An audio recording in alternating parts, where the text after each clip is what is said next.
কলেজে তো তেমন কোনো ভিডিও তোমাদের সাথে শেয়ার করা হয় না, সো ভাবলাম একটা ভিডিও তোমাদের সাথে শেয়ার করি, যেটা কিনা আমার কলেজের প্রিন্সিপাল ম্যাডামের বিদায় অনুষ্ঠান ছিল। হ্যালো এভরিওয়ান, আসসালামু আলাইকুম, welcome back to my new another blog video. সকাল সকাল উঠে রেডি হয়ে কলেজে চলে গেলাম। তো কলেজে যাওয়ার পর আমার ফ্রেন্ড সার্কেলরা বেলুন ফুলিয়ে সুন্দর করে সাজিয়ে রেখেছিল। এবার সবাই মিলে আমরা অপেক্ষা করতেছিলাম প্রিন্সিপাল ম্যামের জন্য। ছোট থেকে বড় সবাই মিলে আমরা ম্যামের জন্য অপেক্ষা করতেছিলাম। ম্যাম একটু লেট করে এসেছিল, কারণ হচ্ছে তার ফ্যামিলি মেম্বার সবাই আসবে। আমরা ম্যামকে খুব সম্মানের সাথে বিদায়টি দিব। আমি যতটুকু জানি যে কোনো প্রিন্সিপাল 2 বছরের পর নাকি আর সেই কলেজে প্রিন্সিপাল মানে দায়িত্ব পালন করতে পারে না, পরবর্তীতে তাকে হচ্ছে চলে যেতে হয়। ম্যামকে আমরা পেয়েছিলাম 2 বছর। ম্যামকে বিদায় দিতে আমাদের অনেকই খারাপ লেগেছিল, কারণ ম্যাম অনেক ভালো ছিল। সেটাই আসলে হয়েছিল, ম্যামকে খুব সম্মানের সাথে আমরা বিদায়টি দিয়েছিলাম। সব ক্লাসের ছাত্রছাত্রীরা তাকে অনেক অনেক গিফট দিয়েছিল। এদিকে আমরা সবাই মিলে একসাথে বসেছিলাম। ম্যাম এখনো আসলো না। ম্যাম আসতে একটু লেট করেছিল, কারণ তার ফ্যামিলি মেম্বার আসবে আর তার সাথে আসবে। তখন দুপুর প্রায় 1টা বেজে গিয়েছিল। এরপর আমি একটু বেলকনিতে চলে যাই, বেলকনির একটু ভিউ নেই। এরপর হচ্ছে জালিস স্যার হচ্ছে আমাদের মাঝে বক্তৃতা দেন ম্যামকে নিয়ে। ম্যাম এর মধ্যে চলে আসছে। এরপর হচ্ছে আমার ফ্রেন্ড উপস্থাপনা করে। আসলে বিদায়টা অনেকই দুঃখজনক ছিল। সব চার ম্যামদেরই অনেক খারাপ লেগেছিল, যেহেতু প্রিন্সিপাল ম্যাম আমাদের মাঝে ছিল, এখন আর থাকবে না। বিশেষ করে ম্যাম আমাদের অনেক ভালোবাসা দিয়েছে, আর ম্যাম অনেক বেশি ভালো, অনেক সাপোর্টিভ ছিল। সবাই মিলে আমরা এভাবে বসেছিলাম, আর জালিস স্যার হচ্ছে বক্তৃতা দিচ্ছিল। আপনাদের সাথে একটু শেয়ার করি।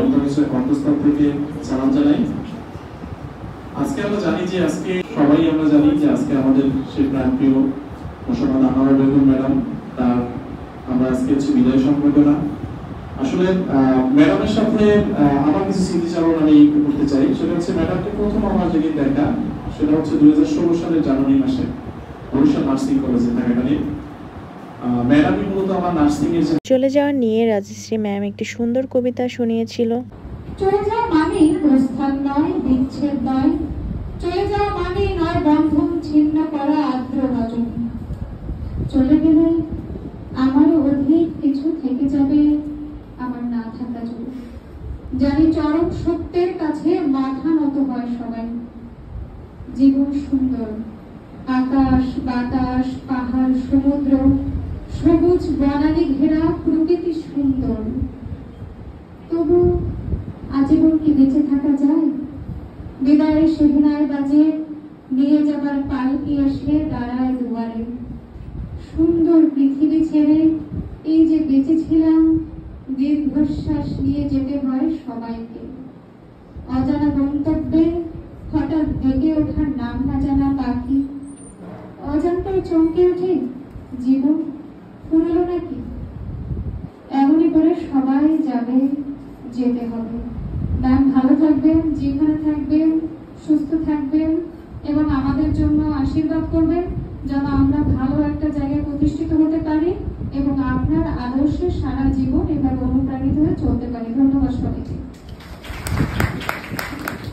ম্যামের কবিতা আবৃত্তি করা কেমন হয়েছে আপনারা কিন্তু কমেন্ট করে জানাবেন। আর আমরা সবাই মিলে বসেছিলাম। এবার ম্যামকে হচ্ছে আমরা ক্রেস, তার সাথে আমরা সকল ব্যাচের স্টুডেন্টরা মিলে এক একটা গিফট ম্যামের জন্য রেখেছিলাম। সত্যি বলতে আমাদের প্রিন্সিপাল ম্যাম আমরা যতদিন পেয়েছি খুবই ভালো ছিল। হচ্ছে সে একটু বক্তৃতা দিচ্ছে।